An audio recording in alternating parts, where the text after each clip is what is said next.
These people here are condemned to these kinds of conditions, at least for another year and probably longer, maybe 2 or 3 years, and that's totally inappropriate. You can't. It'll damage people. People will suffer, and we see that. Suffering because of living conditions some are calling deplorable, in some cases worse than third world countries. Living conditions that were recorded by Paul Salvatore, a photojournalist. He says he's never seen anything like this during his entire career. You're surrounded by a sea of people who are suffering, who are sick. Some people, to be frank, some people sound like they're dying. There was one gentleman I passed who was coughing and barely had like a breath between each cough.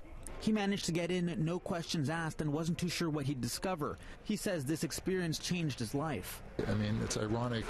The Better Living Center growing up here was just a showroom to see better living. Now it's being used to shelter those most in need, and it's not being done in a way at all that we can describe as, never mind better living, but just decent living. City staff have confirmed that the 2018 budget, set to be approved next week, has the capital and operational funding to open 361 new shelter beds and is committed to having a total of 1,000 beds over the next 3 years. Advocates say they need those numbers now, and those who are staying at these shelters say all they want is more space and better living conditions. Tara and Brian are staying at the Better Living Center. Tara is 8 months pregnant and says despite their efforts, they can't seem to get priority housing or move elsewhere.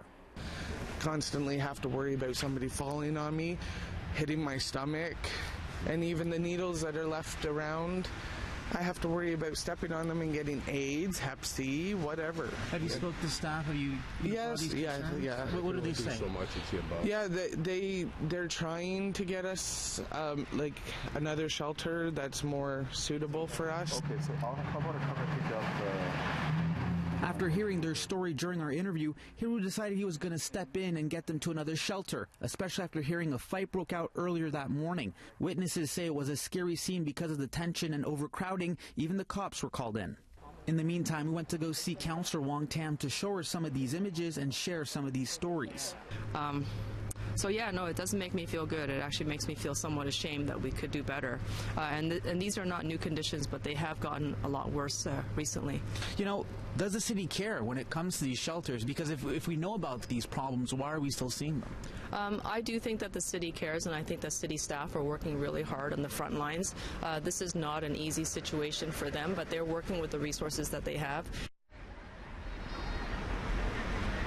Now, advocates will be heading to City Hall Monday morning at 9 for a rally and to speak out about what some are calling a crisis around the same time City Council will be discussing on the budget. Outside City Hall, I'm Nitish Bissonauth, City News.